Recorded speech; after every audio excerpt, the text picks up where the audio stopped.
कोटा उत्तर नगर निगम के लिए मतदान जारी है। नगर निगम चुनाव पर कोरोना का भी काफी असर देखने को मिल रहा है। मतदान केंद्रों पर बेहद कम लोग पहुंच रहे हैं और साथ ही कोविड का दौर है, ऐसे में लोगों को डर भी है। ऐसे में पोलिंग प्रतिशत की रफ्तार बेहद कम है। मतदान केंद्रों पर कोविड गाइडलाइन की सख्ती से पालना भी हो रही है। आपको बता दें, प्रशासन मौजूद है और लगातार कोविड प्रोटोकॉल का ख्याल रखा जाए, गाइडलाइंस की पालना करवाई जाए, ये सुनिश्चित किया जा रहा है। लेकिन पोलिंग प्रतिशत की रफ्तार बेहद कम है। कोविड का दौर है, ऐसे में कहीं ना कहीं घरों से बाहर निकलने में लोगों को डर भी है। हालांकि व्यवस्थाएं चाक चौबंद हैं और अगर कोविड पेशेंट भी कोई है तो उसके लिए भी वहां पर तमाम व्यवस्थाएं की गई हैं। दिव्यांगजन या फिर जो वृद्धजन हैं उनके लिए तमाम व्यवस्थाएं की गई हैं। प्रशासन खुद उनकी मदद करता हुआ नजर आ रहा है।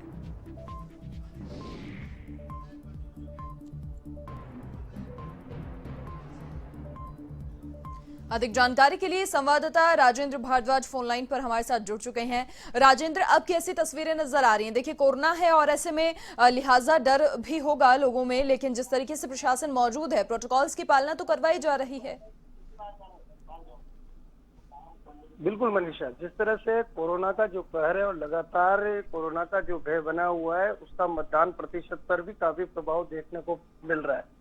साथ में एक बात ये भी बताना चाहें, सुबह 7:30 बजे से मतदान केंद्रों पर लोग आना शुरू हो गए थे, मगर जिस तरह से विधानसभा चुनाव और लोकसभा चुनाव में देखा गया था कि सुबह जो मतदाताओं की जो संख्या थी वो भीड़ होती थी, वो इस तरह की इस बार तस्वीरें बिल्कुल दिखाई नहीं दे रही है। अगर लोगों की बात की जाए तो इक्के दुक्के ही लोग हैं जो पोलिंग बूथ पर दिखाई दे रहे हैं। पुलिस ने अपनी चाक चौबंद व्यवस्था कर रखी है। साथ में एक चीज ये भी है मनीषा कि लगातार जिस तरह से कोरोना की गाइडलाइन की जो पालना करवाई जा रही है, उसका भी एक रूप है। लगातार पिछली चुनाव में हमने देखा होगा कि जिस तरह से कार्यकर्ता बड़ी गाड़ियों में भरकर मतदाताओं को लेके आते थे, इस बार उस तरह की तस्वीरें बिल्कुल भी दिखाई नहीं दे रही है। साथ में मनीषा एक चीज और भी है कि जिस तरह से इस बार कोरोना की जो गाइडलाइन है उसकी पालना करने के लोगों को सोशल डिस्टेंसिंग के लिए जो गोले बनाए गए हैं मतदान केंद्र पर, जिससे लोगों की भीड़ में के बीच में सोशल डिस्टेंसिंग बनी रहे, तो उन्हीं गोलों पर जिला प्रशासन और पुलिसकर्मी जो हैं उन मतदाताओं को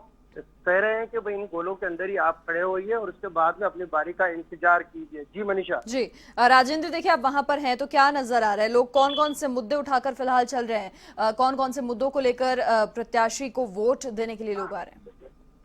मनीषा, जिस तरह से नगरीय चुनाव की बात की जाती है, नगरीय चुनाव का मतलब है वार्ड का विकास और क्षेत्र का विकास। जनता के मन में सिर्फ एक ही बात है कि उन प्रत्याशियों को चुना जाए जो वार्ड का अच्छी तरह से विकास कर सके, और विकास के मुद्दे को लेकर कौन सा प्रत्याशी है जिसको वो मतदान करें, ये लोगों ने पहले से मानस बना लिया है। साथ में मनीषा एक चीज और है, लोगों का सिर्फ नगरीय चुनाव में नाली, सड़क और पटान से ही मतलब होता है, क्योंकि इसमें कोई बड़ा जिम्मेदारी नहीं होती। और ये एक ऐसा चुनाव है जिसमें लोग अपने प्रत्याशी को भली भांति से जानते हैं। उनके बीच का प्रत्याशी होता है, उनके गली और मोहल्ले का होता है। लोगों को सिर्फ ये डिसाइड करना होता है कि किस उम्मीदवार में इच्छा शक्ति ज्यादा है, कौन सा उम्मीदवार हमारे वार्ड का अच्छे से अच्छा विकास कर सकता है, कौन सा वो प्रत्याशी है जो हमारी बात को और हमारे मुद्दों को वहां निगम तक पहुंचा सकता है। यही सब मुद्दे हैं। और जो बात की जा रही है, चाहे यूडीएच मंत्री शांति धारीवाल की तरफ से हो, चाहे विपक्ष के नेता राजेंद्र राठौड़ की बात हो, तो कहीं ना कहीं सब लोगों का एक ही मानस है कि कहीं ना कहीं विकास के मुद्दे पर वोट हो और उसी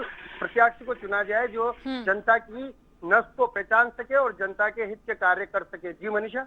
बिल्कुल राजेंद्र, देखिए मतदाता का जागरूक होना बेहद अहम होता है, क्योंकि एक मत अपने आप में बड़ी अहमियत रखता है। और ऐसे में बात अगर हम कोटा की जनता की करें तो किस तरीके से, देखिए अगर बेहद शुरुआत से ही हम बात करें तो तमाम वायदे किए गए जनता से, तमाम तरह की चीजें हुई, अपने अपने तर्क दोनों ही पार्टियों की ओर से भी रखे गए। लेकिन ऐसे में अगर बात हम जनता की करें तो क्या नजर आ रहा है, कौन सा रुख नजर आ रहा है? हालांकि कहना बड़ी जल्दबाजी होगी फिलहाल। मनीषा, जब भी चुनाव होते हैं तो आरोप और प्रत्यारोप का दौर दोनों तरफ की पार्टियों से आता है। कुछ लोग ऐसे भी होते हैं जिनको टिकट नहीं मिलने से वो असंतुष्टता जाहिर करते हैं और बागी हो जाते हैं। मगर जब भी कोई भी व्यक्ति चुनाव के मैदान में उतरता है तो वो जनता को एक ही विश्वास दिलाता है कि मेरा मकसद सिर्फ विकास करना है।